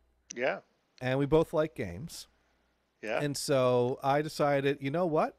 If I get the sound working right and I get the game capture working right, and I set up my microphone to be a room microphone, so it picks up my voice like this without being near me, and picks up every motor vehicle within a 50-foot radius as well. Right. Which is the only downside, but compromises have to be made to do things a certain way. Kristen and I could just hang out playing games, and you can all watch. Well, at some point, maybe you'd have multiple mics, and you could, each have a mic of some sort. Well, that would mean that we'd have to worry about being in front of a mic. Place a mic someplace, and we stay in front of it. I'd really rather be. Sure. I'd rather be. Well, untethered. How about getting lapel mics? That could work. That could work. Yeah. We might visit that at a future date. Yeah. But for now, we're doing this. And then also there's the issue of if we want people to call in, how can they call in? And that's the thing. They can't because I don't put headphones on. That's a tether. And I'm trying to do this show. I'm trying to do tether-free Sure. streaming when it comes to gaming. Right. Some people game with headsets. But the real challenge has been, my capture device is that Elgato device, which is a resource hog, so it won't play nicely with any of my not-so-powerful laptops. And it has a delay. And so I came to, and my gaming setup is downstairs, and the only computer that's powerful enough to handle that device is upstairs. And so I decided, well, I'll just run a 25-foot USB cord from my room to the hole where the water pipe is and get it downstairs that way. And that means that the only wire I have between my streaming machine and where I'm gaming is a USB cable. So everything's got to run over one USB cable. And so I thought, well, what I'll do is I'll hook up the Elgato, I'll hook up my webcam, and I'll hook up a USB sound card. Because, if I run sound over the Elgato, it'll be delayed compared to the webcam, and then we'll be moving our mouths, and then they'll hear us talk. And Poses a question. Yes. How long can you run an HDMI cable? I don't know. My brother says he runs HDMI cable all over his house. So he uses that rather than Ethernet.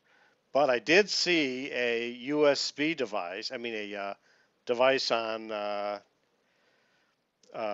Amazon that you connect HDMI to this box that goes to probably an identical box, and you have an Ethernet cable between them.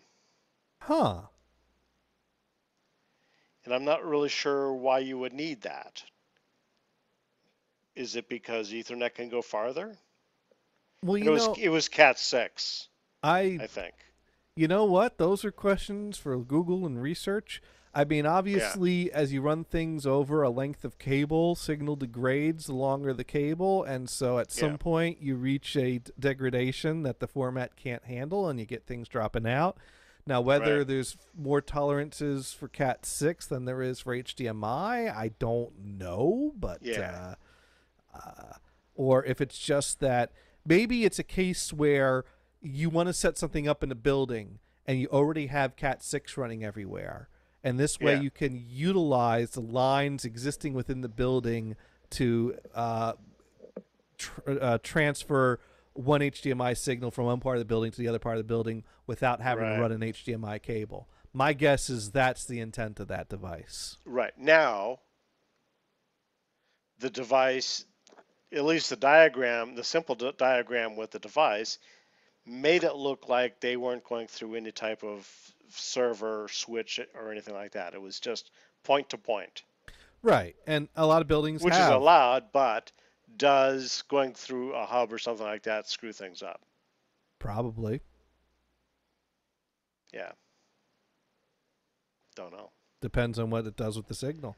If something, right. It's got to be passed through unaltered. So if something's going to mess with it, there you go. Unless it's got some carrier wave that's just different from regular Ethernet traffic. I don't know. So anyways, I found that I was able to get the Elgato device to work downstairs, and then I was able to add the webcam and have that working.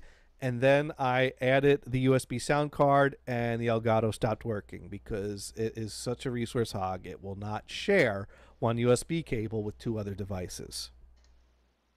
And so that kind of left me with, well, what the hell am I going to do? Because I can't run sound over the Elgato device, because when I run sound over the Elgato device, the sound will be delayed compared to the webcam. And that's when I checked, and I found that, OBS and XSplit both have features to delay your webcam. So I was able to basically capture the video to the Elgato, take the sound of the game system into the soundboard, and take my soundboard, which combine the game system and the microphone, out into the sound input of the Elgato, and then I basically pointed the webcam to the TV and kept delaying the webcam on my preview until the picture synced up on both devices. And so that's how I was able to use the Elgato and the webcam and a mixing board and microphone to kind of run gaming and capture it all. And so Chris and I could host a little gaming show from downstairs. And So I just got a battery low on my laptop. Oh, you got a power cord there? Yeah, I didn't have it plugged in. I cannot believe it. What a moron. Details. Yeah, you had the cord, but you also have to plug it in.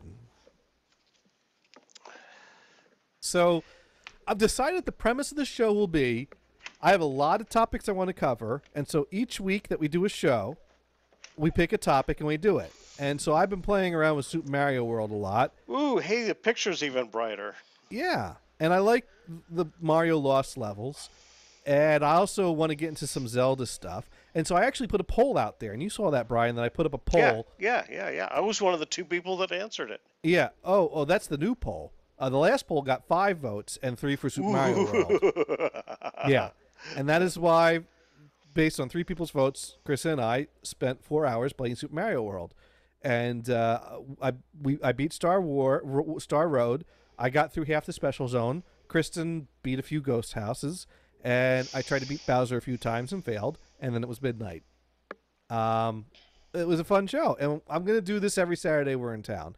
Now, this upcoming weekend, I'm going out of town, so it's gonna be the following weekend that we'll do another show. But we got a poll that is up, and it's only up for this week. So get on the Twitter, follow Johnny Gators, and vote for the poll. And the 4 options for our next stream are gonna be Super Mario Brother Lost Levels, or GameCube Zelda 4 Swords, which is a multiplayer game that you can play 2, 3, or 4 players. So Chris and I would play it 2-player, or Adventure on the 2600, which is kind of oftentimes cited as a possible inspiration for Zelda, or the Famicom Disk System version of Zelda.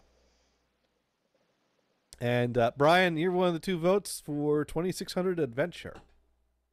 I take it. Yeah. Now, do you know what I was referring to when I said did you think I just meant an adventure and playing with the 2600, or did you understand I meant the specific game Adventure for the 2600? I think it was really that it was a 2600 game. I see. Now, you're familiar with the game Adventure for the 2600? Actually, I'm not. You're not? Oh, you know what? Or you could show, right? Yeah, well, if you search on YouTube, you'll find plenty of examples. And I do own this game.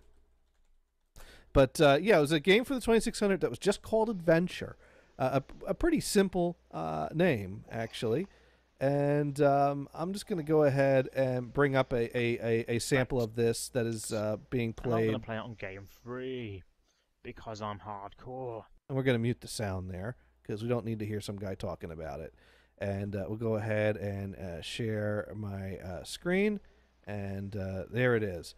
So let's go ahead and skip ahead a bit to where he's actually playing it, because he's talking a lot without playing it. Here we go. So as you can see, he is a dot moving around, and now he picked up a key, and he's using the key to unlock that to get into that room. And so yeah, it's a very primitive dungeon game. That's a bat that's floating around with the magnet. Because the bat will do that. The bat will fly around and steal items. And the magnet will pull objects towards you. And I don't know why he's carrying around the bat, carrying around a key right now. But yeah, so this is... You ever seen this game? No, I was just picking up the picture in Wikipedia, and shows the orange. Let's see if this will show up. Yes, it does. And I go, okay, no, I don't remember that game at all. Well, it's pretty popular for a time, I guess. I don't know. or maybe it's popular and more. But as you can see, you can see how people will cite this as a possible like precursor to Zelda. Sure. And there's the dragon right there. That you get dragons that'll chase you around and try to kill you, and that's no fun. And as you see, this guy's kind of struggling to dodge. Somewhere there's a sword, and you can use the sword to slay the dragons, but you have to find it, and you can only carry one thing at a time. And basically, the goal is to find the Holy Grail or the chalice and bring it back to the Golden Castle. And so you got to find that. Oftentimes, finding that means finding the bridge piece that lets you go through a wall, and finding a sword to kill dragons. So it's hunting around in a maze that can change each time you play it for a different adventure each time. Incidentally, are you aware of the Easter egg? Yes. Like the programmer hid his initials in there, and you have to do a series of things to find his initials, which was kind of a big deal at the time because people generally, weren't allowed to do things like that. Right. Actually, in the earlier 80s, 82 or 3, I wrote a simple program for a company I was working for because I was doing support there. Mm-hmm. That would swap, one of the problems with the early DOS, IBM PC DOS deals is that you would have, LPT1, LPT2, COM1, COM2, and it was actually a fairly simple way to swap those. Okay. But it wasn't part of the operating system. You just go in and hack some codes in, and boom, your default is going to the other one. So I had a program that would allow you to do that, and I included some secret key pushes to pop up my name. Oh, nice. Yeah. Your own little nod to adventure, even though you never heard of it before. Well, to the Easter egg. Yeah. And I didn't even know it was called Easter egg. But I saw this type of thing done in other programs, so I said, yeah, I can do that too. Not a big deal. Yeah, why not? Easter eggs are fun. Because I wanted to become a programmer. So that's your proudest moment, is programming your initials into a routine that you made for it. No, I'm just teasing you now. No, that is cool though. That is cool. No, actually, I used I didn't actually use my name. I don't think. I think I used. I had a dream of a software company. I called it Smoky Hill because that's where I lived, in a place called Smoky Hill. I see. So it was really a housing development, really. So somewhere someone's going through lines of code going, what in the hell is Smoky Hill? Right. Well, we didn't release the source code, but if you hacked through looking at the code, compiled code, that text would be in there. You know what? There was a story that I heard one day. I forget the details of it, but there's a community of open source programming that programmers share to. Yeah. And they often make use of, it's like this online database of shared routines and shared programs. GitHub you're talking about? It might have been, or something like that. I think yeah. And one morning someone gets into work and they get a ticket that something broke in the program. And all of a sudden, more tickets are coming in. And apparently, a lot of companies one morning are all having the same problem. And it was based on this routine that was being called that did some kind of conversion involving the date or the time. That was a very basic process that people just always pulled on this routine that they got off of there. And apparently, there was some kind of a falling out or a disagreement with the place that was hosting this stuff and the guy that was hosting his stuff there. And so at the end of this disagreement, the guy said, well, fuck all y'all, and I'm deleting all my code too. And all the things that relied on that little routine broke. And Damn. and that resulted in a dilemma. Now, the place that was hosting this code, they had backups and they could restore it. But on the other hand, the guy that put it there, that owns it, chose to revoke it, delete it. And so it would be basically going against. And so that was a real issue of what's the right of the programmer versus the, well-being of the community that relies on these things. Up to this point, no one had ever taken down and deleted their stuff and caused a problem like this. Right. So it never that even kills the whole concept of open source. right. But if you've got that vulnerability, some guy could get pissed off and make everything go crazy.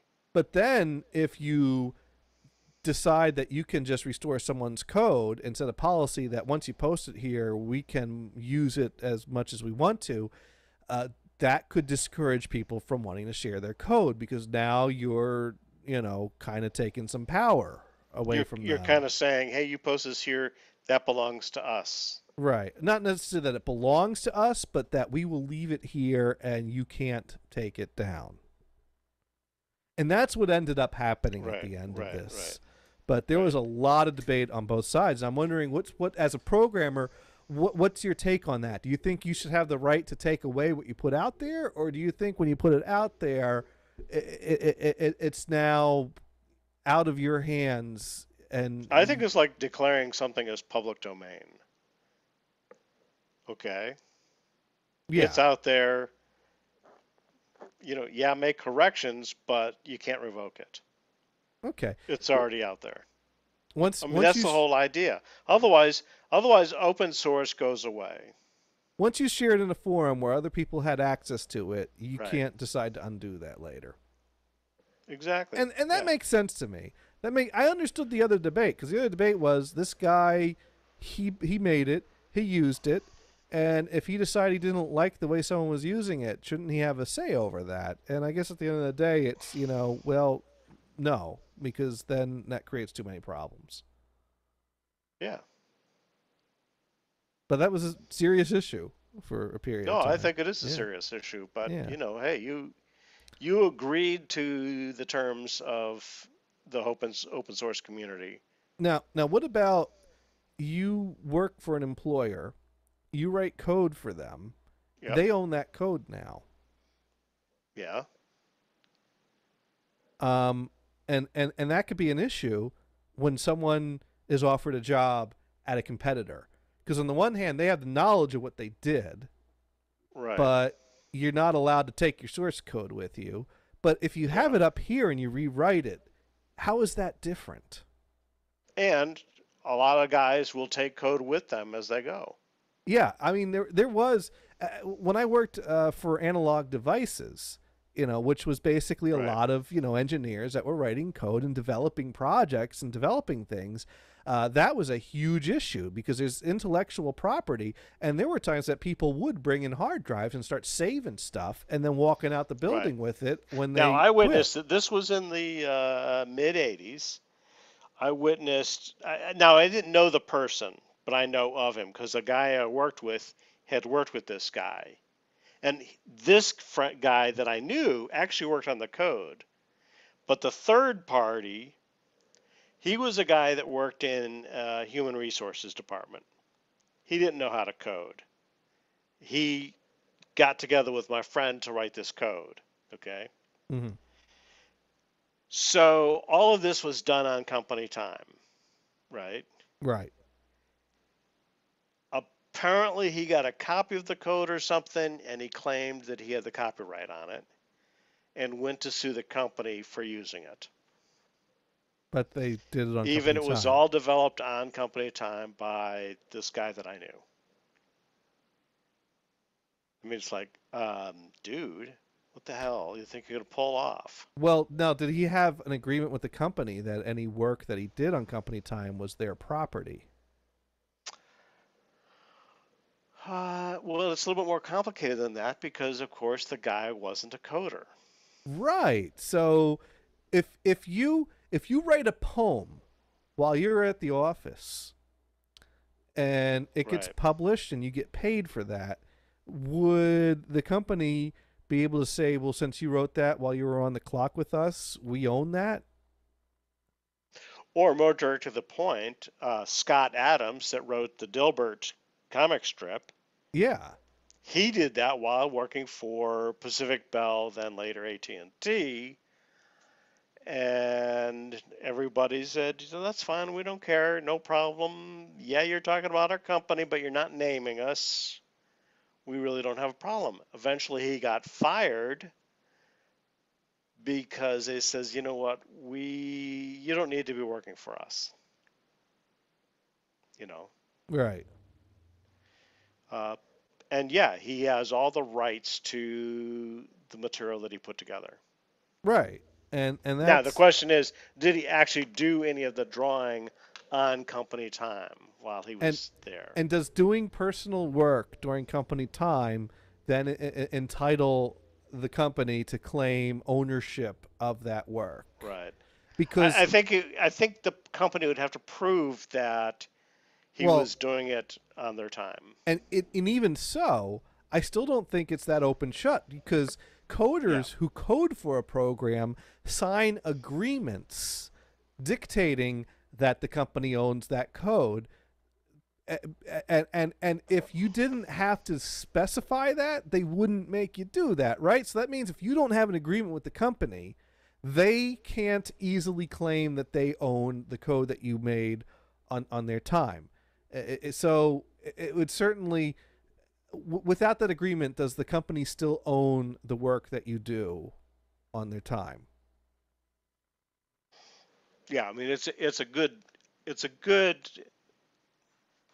good question. I mean, I've worked for a lot of But smaller companies and and that's preferred that never had any such and agreements. that's the scenario you're coming So up if with. I developed something at Tharco and went to somebody else and basically took that code and produced it for them, I'm sure nobody would care. Right. But now, if you develop something very unique to Tharco, and then you go Yeah. and develop the same thing for another company that's a direct competitor, and they notice that, they might start bringing out agreements that you had and try to prove that you took intellectual property and left with them with you. And is it okay to Yeah. rewrite the same code as opposed to save? I mean, because you save it, you load it, Yeah. and put it in. That's clearly violation. But if you remember it and write it from memory, you're redoing Right. the work. You know, where does the line stand? But when Sure, we get sure. but when we're getting into an HR person writing code on company time, that guy Right. has no kind of arrangement with the company that he's writing code for the company. Now, Right. they could Well, fire but then the thing is that he didn't write the code. It was this other guy that wrote the code. who was a You know, programmer he for the was just company. yeah, exactly. But right. but this code had nothing to do with their work. Yeah, it gets very It's sketchy. it's like when people The use thing that work time the to thing do a that side sucked. business. See, if you took that someplace else and tried to sell it, I would say no big deal. The problem with this guy is he tried to sue the company that he worked for that, hey, you're using my code, which was bogus. So he wrote the code there, and then they used it. And then they were suing him for it. So he was suing the company for it, saying, for using it. I don't want you to use it. Well, and if the company didn't have an agreement, it may have been an argument you could try. Now it's a dick move and it's kind of bullshit. But if he didn't have an agreement that the company owned that work that he was doing on their time, Right. you know, shame on the company for not establishing this. Right. But I don't know. It sounds like a weird situation. That's the thing. Work, ownership, and getting paid all results in these See, and unique situations. the thing is that they took the stuff pretty seriously, and I think the guy that I knew that actually wrote the code was afraid of being fired. It's like, And dude, I had nothing to do with your BS. I could get fired over it. I had nothing to do with. In fact, I think he had to sign a disclosure that, hey, or a statement, hey, I had nothing to do with this guy trying to make a statement that he owned it.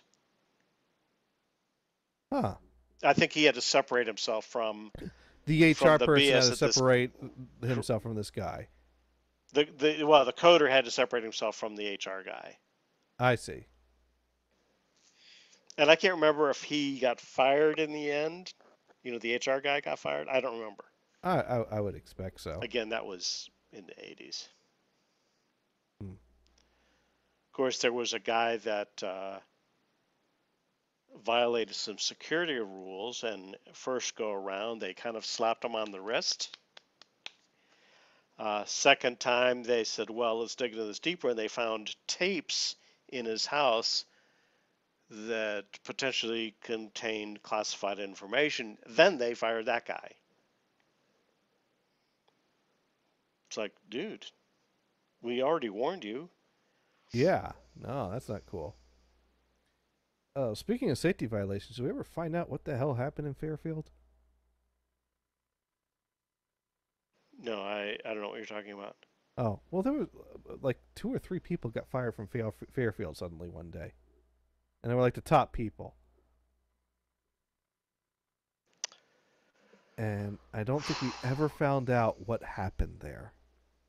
No, not really. But I think the speculation was for such drastic action like that and multiple people, the safety violation.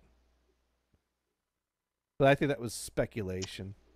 Yeah, I don't remember the details, but it seemed to me that they were not following standard procedures and they didn't want to make a correction. And it says, okay, well then we're gonna have to let you go because that's not what we want. Which was very weird. Yeah. It's kind of like, wait a second. I guess it had to be very serious because you took a lot of the top people out of the company. I think there were 2 or 3 or out of the people division, right? that were just gone one day. And then there was I remember the poor lady there that was like left in charge of certain things, that something got done wrong and completely messed up with numbers, and it had to do with that her workload was way overloaded, and so of course her workload suffered, and they threw her under the bus and they fired her. And it was one of these situations that anyone looking at it from the outside was like, they threw her under the bus. Right. But that was, classic Shane. Right. Oh, there was a guy. Of course, that division doesn't exist anymore. So there was a guy named Shane.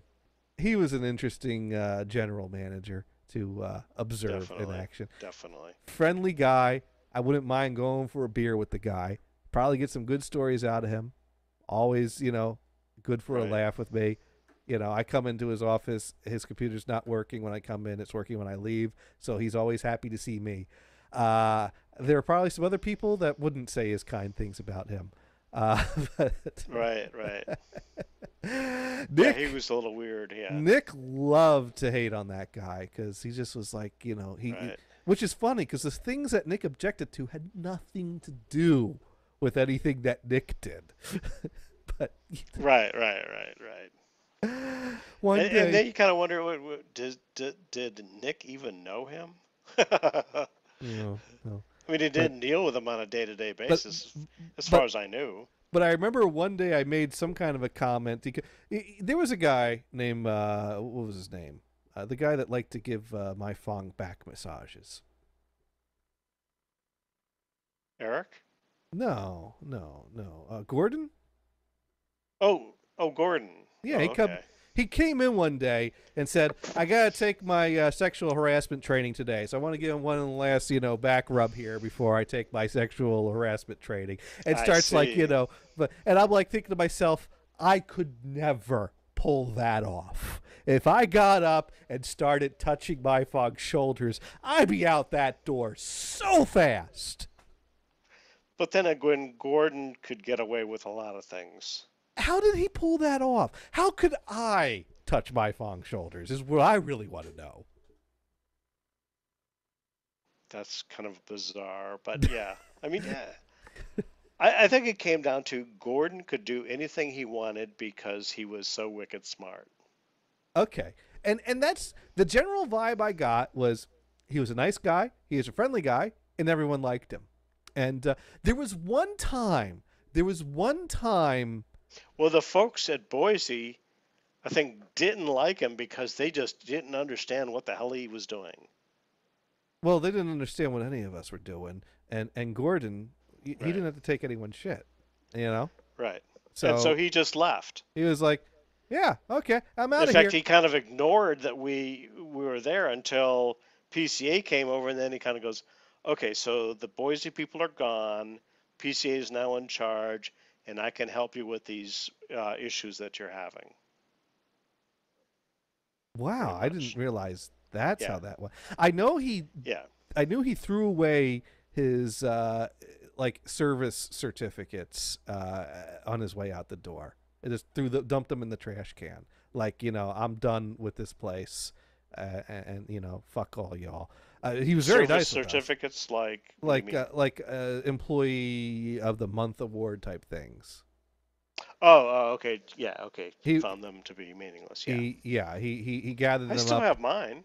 Yeah, I might have mine somewhere, but the thing, well, there was two things I could say about him that stood out in my mind. One was I misunderstood something once, and I cleared it up and I fixed it. And after it was fixed, Gordon replied saying, "Hey, that's great, thanks, but what happened here? How come at this point you didn't do this and this happened like this?" And I had to take the time to explain to him, well, this email came in and I missed that and I didn't see that. And so I did this, and when this came, and he said, "Oh, okay." And so I was like, wow, he's a bit anal. Kind of like, well, why did you do that way instead of doing this that way? And that was, it was like, huh. He pays So he didn't really understand your sequence and until you explained it. it was like he was calling into question the quality of my work in a nice way, but Yeah. it's like if something struck him as you should have done your job a little bit differently, he had no problem saying it. Right. And I think that might be the behavior that pissed off Nick. Because I know I once made reference to something about Gordon in Nick's presence, and oh my God, I had no idea how much Nick hated this guy. And it was Which like, is actually weird because Nick, I doubt, ever understood what Gordon was about, that was part of the problem. and he should have. It's like in your position as a programmer at Tharco, you needed to know who the hell Nick was. I mean, knew Gordon was. Period. And you needed to get along with him. And I think there were some situations where, like, Gordon was in his cubicle trying to explain something with him, and, Yeah. and Nick was kind of like, I'm in my world doing my own thing. Why are you over here telling me what to do? Yeah, and it got to the point that there was some friction there. And I remember I made a comment one Yeah. day about Gordon, and it pissed off Nick that people like this guy. And Well, I know it. I know it, and that was very bizarre. I witnessed that as well. It's like, what the hell? Like, dude, he is the man. he is the only guy in here that could walk up to Mai Fong, tell her he's going to sexually harass her, do it, and walk away with her having a smile on her face. Exactly. Now that takes skill. That's correct. Skill that I don't have. No. Never, do not try this at home or at work. Oh, no. I would have been fired so fast if I Right, dared. right, I barely could get away with giving this woman a Snickers bar. Right. Oh, that was it was funny. A few things are funny. One, I would come home from work, and I'd tell Kristen stories about work, and a lot of my work stories involve Mai Fong, and when I convey someone's speech and what they say, I generally pay attention to their mannerisms and mimic it in a way. And it's not necessarily that I'm going for an accent, but I do just naturally pick up on mannerisms and repeat them. So like with you, I might, go right. And with Right. Andy, I do the deep breath. things like that. Because that was classic Andy. I noticed that you've been punching out for lunch after 12 o'clock on some days, and the state law of California is that we have to give you at least. Oh, Andy in accounting. Yeah, that Andy. Yeah. You figured it out. He would play the rules. Yeah. But he had that mannerism. With But a the lot interesting thing is that he and Gordon got along really well. Yeah. Because Andy would recognize who Gordon was as far as capabilities, how smart he was, etc. So when I would Where Nick couldn't get that. So I guess at one point in time I got a little bit of feedback from Kristen, or some acknowledgement that you might want to be careful with that voice you're doing of Mai Fong. And I'm like, oh no, she actually talks like that. And then when we went to dinner one time, and Kristen got to meet Mai Fong, and they chatted a little bit. Kristen acknowledged, okay, you do have the voice right, and so. And I'm not going to try to do it right now. Right. But when I would go home, now is that normal for people in the privacy of their own home when they go home to do work of a voice of coworkers that, without a context, could come across as racist? That is a definite possibility. Yes. But I was I was glad to get that verification from Kristen that no you don't do that in public, but yes you do. Right. Nailed it. Nailed it quietly. It wasn't the accent so much as the inflections and the timing that I got down when it came to Mai Fong's voice. But there was some accent and inflection that would, leak and mix into there. And it came across as racist without the context. And it's funny how sometimes I would never try to mock a race. But you might start mimicking an individual and suddenly, oh my God, if I saw it in a vacuum, I'd be like, I can't believe I did that. But... it's interesting. But then the other thing was, I don't know, Mai Fong and I had a way of rubbing each other the wrong way, and I was always trying to make the peace, and so I would every now and then go to the candy machine and grab a Snickers bar and put it on her desk as kind of a peace offering. And Mai Fong claimed that this was the worst thing I could do because she needs to lose weight. Now, Brian, could you explain to me where she was planning to lose this weight from? I wouldn't want to even dream about going there. There was no place for her to lose the weight from. It just didn't exist. I even went as far as to say, what in the hell are you talking about? Whenever she referenced her weight, it was like, shut the fuck up. You don't need don't need to even say anything. Here you go. Eat another Snickers bar. You'll be fine. Let's get some meat on those bones. I never said that. but what was funny was one day she really went off on me for the Snickers bar. Because sometimes she liked it. On the same topic, Arnold Schwarzenegger's wife, Maria Shriver, right? Yeah. Apparently, when she was pregnant and she was, visiting the doctor's office, there was a nurse that decides, was the one that had to explain to her that she needed to gain weight. Uh-huh. And Maria tried to get her fired. Oh, dear. Yeah. Well, anyways, it's the end of a show already. Holy crap. We've blown through 2 hours here, and we even demodulated 2 quad songs, talked about a Turtles 8-track tape, talked about something else really boring, and didn't connect with venison. No. But the end of the Snickers story is, so one of these peace offerings, she really kind of was like, I got her on the wrong day for a Snickers bar, because she was just like in one of her, oh my God, I'm so fat moods, which is fucking ridiculous.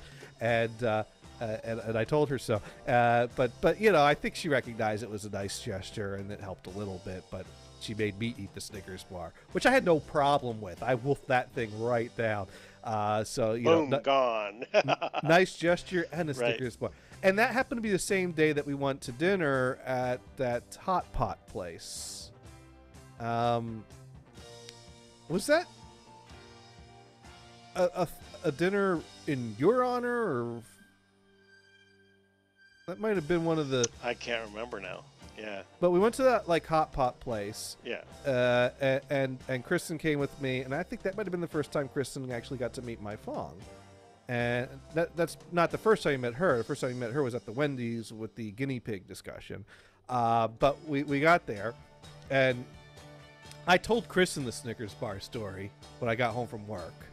Like, oh, God, my Fong today again, because that was how a lot of my dialogue started. And then we go to the dinner, and then, my Fong and Kristen are talking a bit. My Fong's like, oh, he tried to give me this Snickers bar today. And she laughs. She's like, yeah, he told me about that.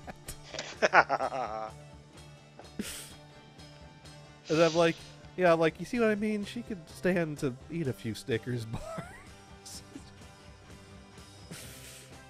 Oh, dear. Have you been in contact with her lately? No, I haven't. I just don't I have probably a reason. should. I haven't really thought about it. Everybody's gone now, so. Except for her. I've been trying to think of, Marianne's working with Dan in Pleasanton, or Dublin, I guess it is. Dan Marks? Dan, the guy that you had his old phone. Oh, okay, the guy that I met Yeah. a few times I never worked with. Right. Nice guy. Yeah. Nice guy. And yeah, I'm trying to figure out when in my insane schedule that I can get together with Marianne and Dan. That'd be cool. And my Fong's still doing her thing at Tharco? I believe so. You know what we should do? We should randomly call her during the show. Oh yeah.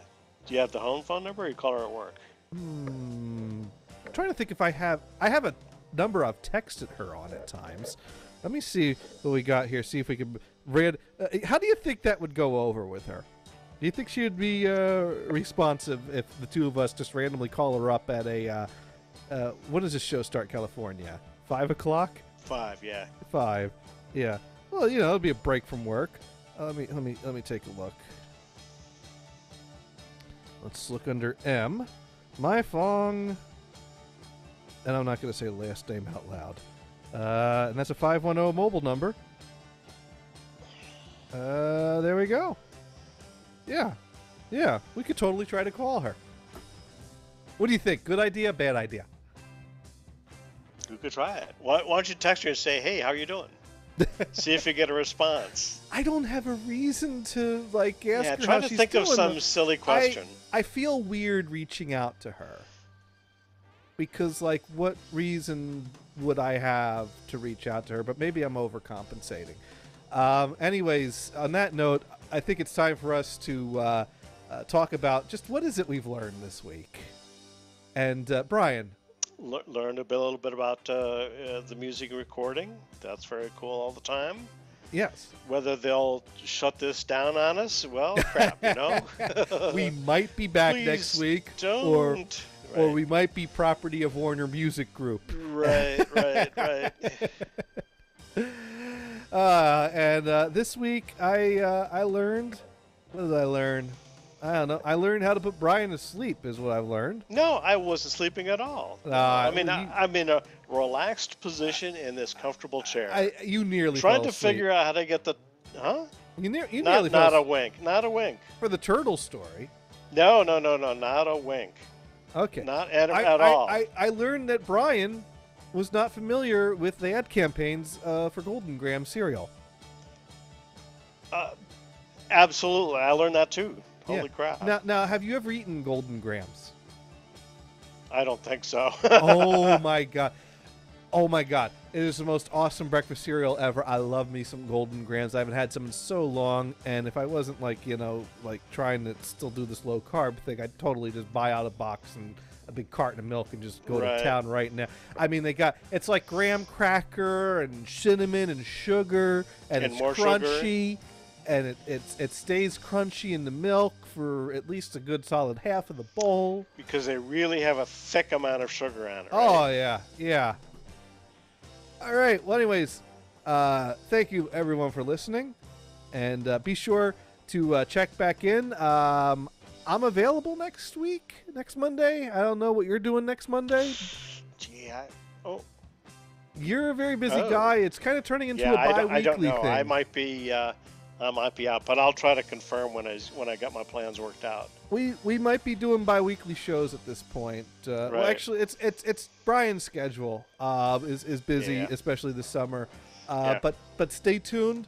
Follow us on Twitter, at Brian Blues and at Johnny Gators. Yes, sir. Yes, sir. Oh, look, my face is And- all lit up. Of course, I'm closer to the and thinger and the light. and Brian says vote no on 3 Californias, Absolutely. That's and a I stupid say idea. vote your heart. Right. Which means no. I